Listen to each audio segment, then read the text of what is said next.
Hi, everyone, and welcome to Easy English Podcast with Emily and Michael. Hey guys, we're really happy you're here with us today. I hope you're having a good day so far.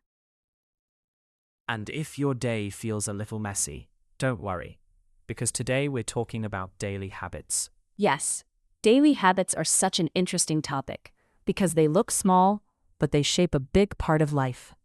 Exactly. A lot of life is not made of huge moments.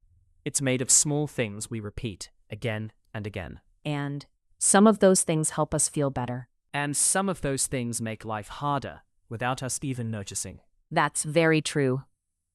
So maybe we should start with a simple question. What do daily habits mean to you? For me, daily habits are the small things we do often, usually without too much thinking. That's a good definition.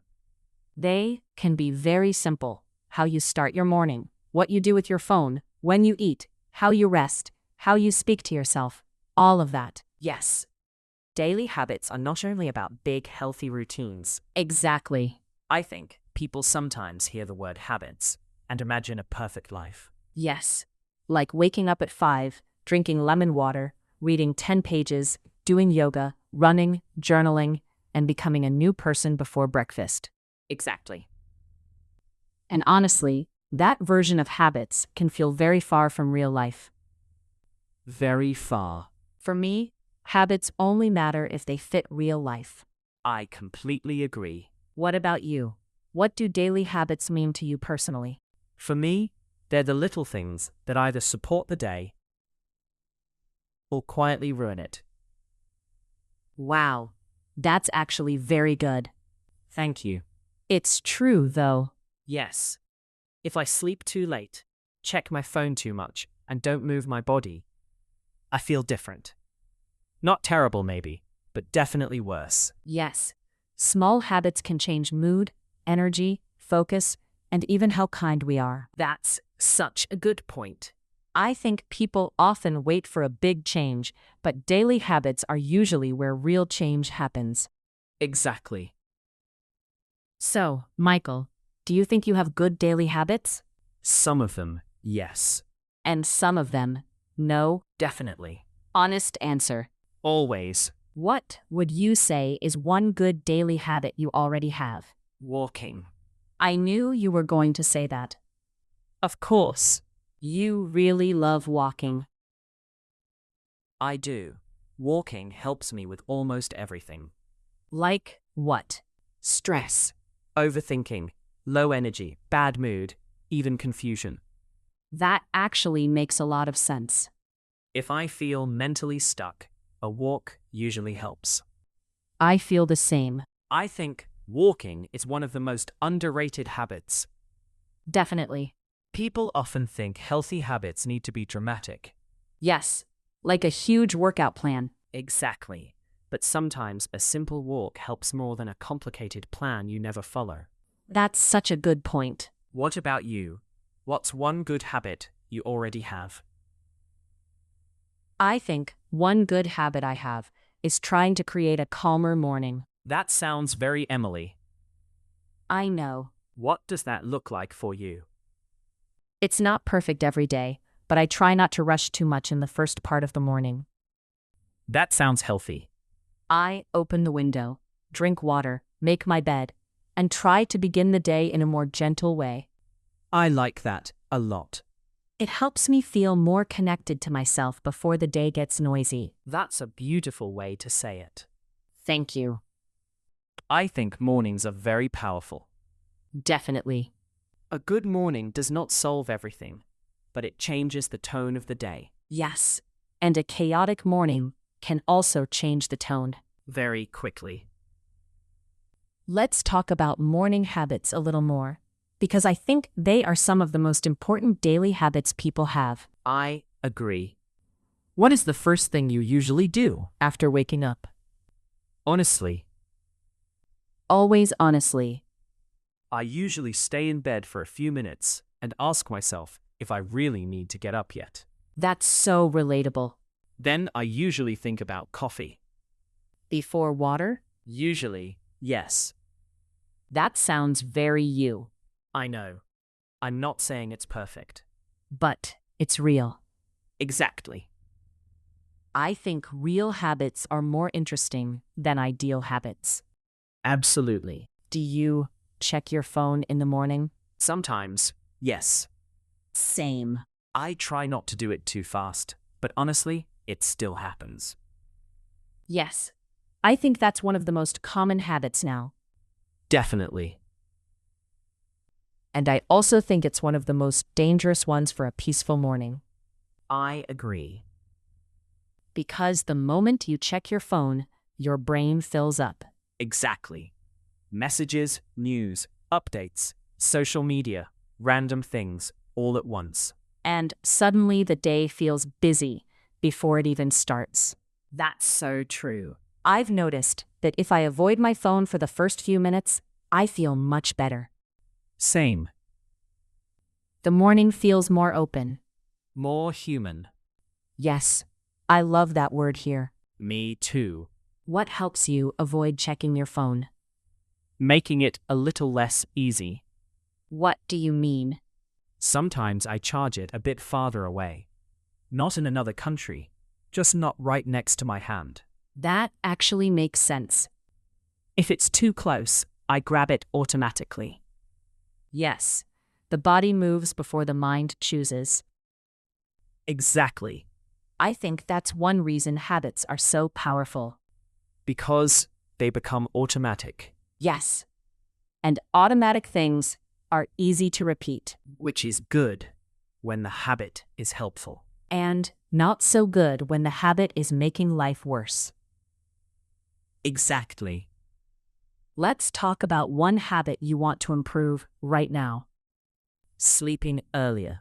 Same. I feel like this is one of the most common answers in the world. Probably. I always think I'll go to bed early, and then somehow I'm still awake doing things that are not important. That's so relatable. One video, one more message, one more random thought, and suddenly it's late. Yes. And then the next morning feels harder. Exactly. I think sleep affects so many other habits. Definitely. If you don't sleep enough, it's harder to eat well, harder to move, harder to focus, harder to stay patient. That's so true. Sometimes people think they have a discipline problem, but really, they have a sleep problem. Wow. Yes. I really believe that. Me too. What helps you sleep earlier? Even a little. Honestly, reducing screen time at night helps. Same. If I stay on my phone too long, my mind feels too active. Yes. It's like the body is tired, but the brain is still full of noise. Exactly. I try to put my phone away a little earlier at night. How much earlier? Not always a huge amount. Sometimes just 30 minutes. That's still good. Yes.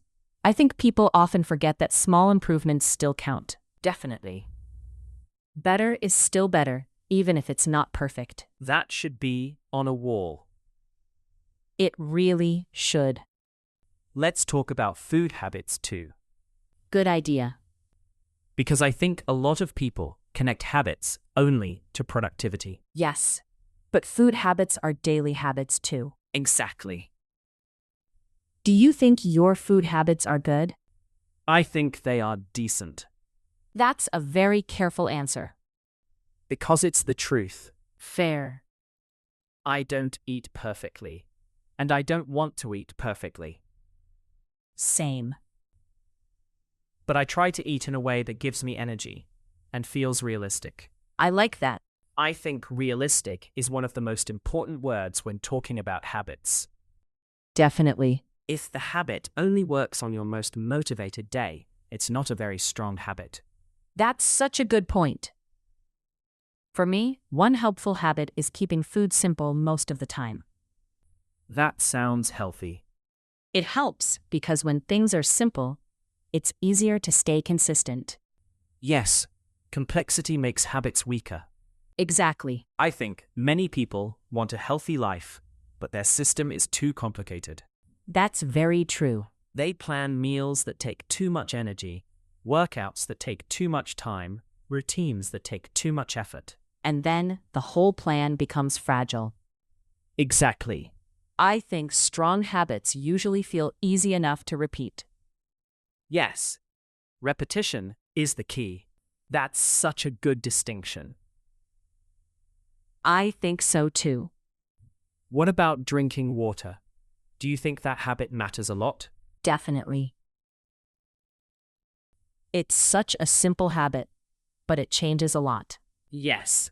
Energy, focus, mood, even how your body feels. And it's one of those habits that sounds boring, but actually matters.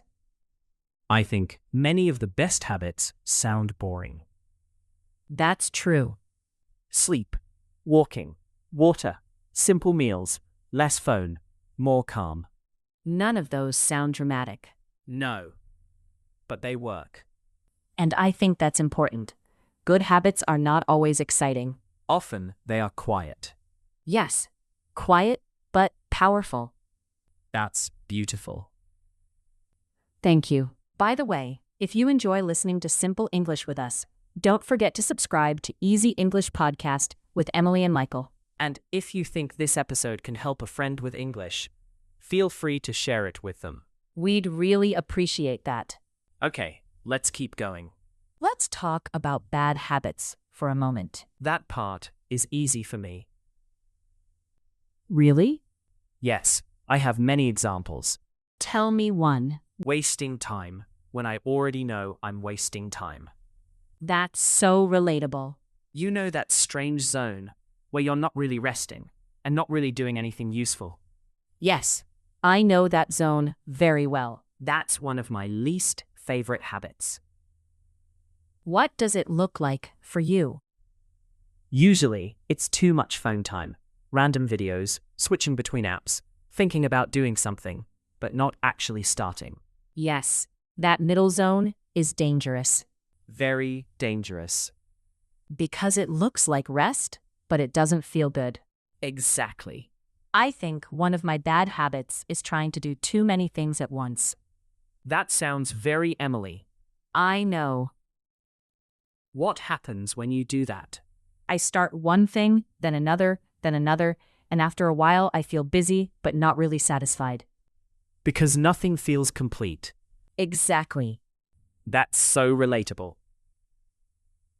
I'm trying to be better at focusing on fewer things. That sounds good. It helps when I ask myself, what really matters today? I like that question. It reduces noise. Yes. And too much noise is a big problem in daily life. Definitely. I think habits are really connected to attention. That's interesting.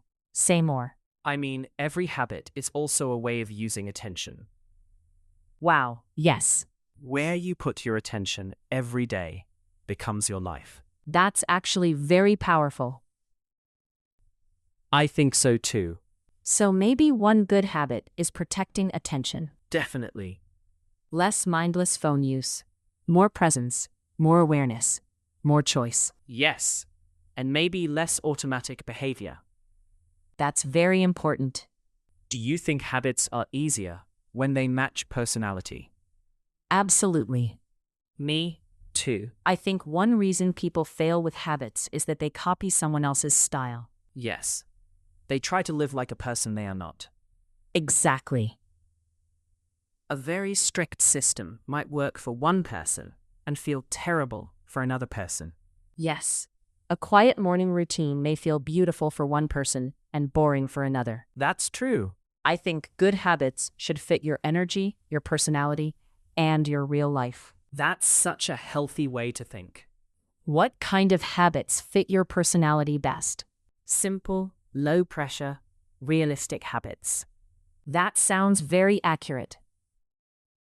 I don't respond well to extreme systems. Same, honestly. I need something that feels light enough to repeat. Yes. Light but steady. Exactly. For me, I like gentle structure. That sounds perfect for you. I know. You like a little order, but not too much pressure. Yes, Too much structure makes me feel tight. And too little structure makes you feel scattered.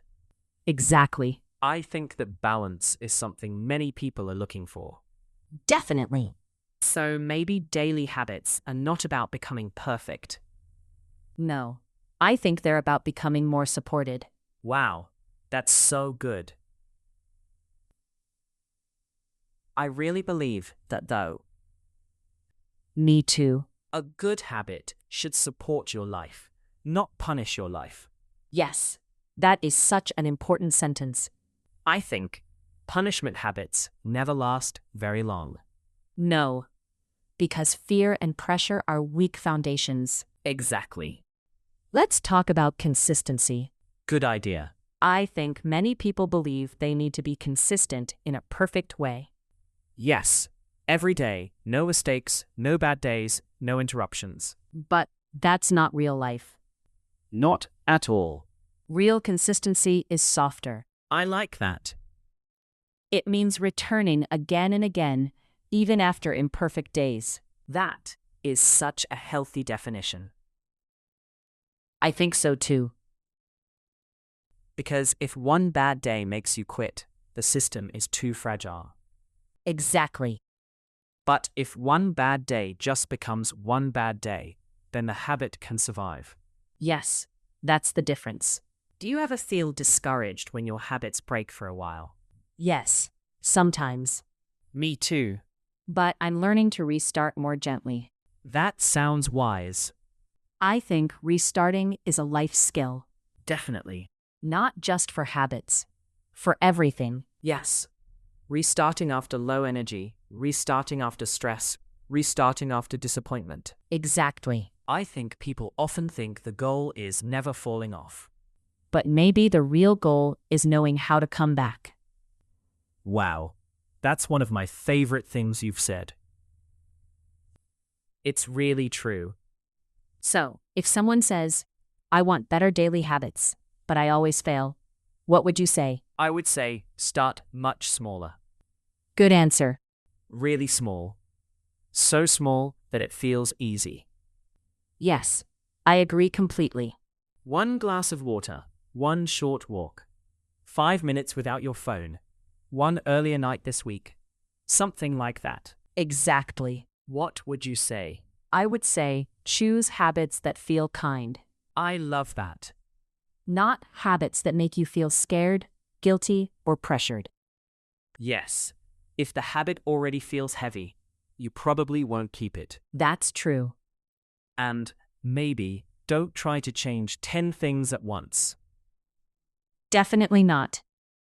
That usually ends badly. Very badly. So what's one habit you want to focus on this week?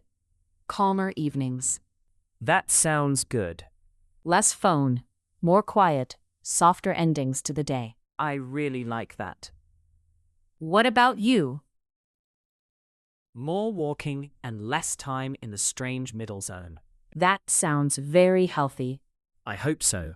So, maybe the message of this episode is simple. Daily habits are small, but they are powerful.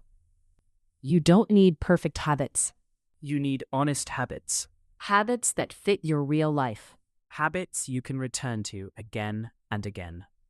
Exactly. So that was our conversation about daily habits. Thanks for spending this time with us on Easy English Podcast with Emily and Michael. If you enjoyed this episode, subscribe to the channel and share it with a friend who is learning English too. We'd really appreciate that. And we'll see you in the next episode. Bye, everyone.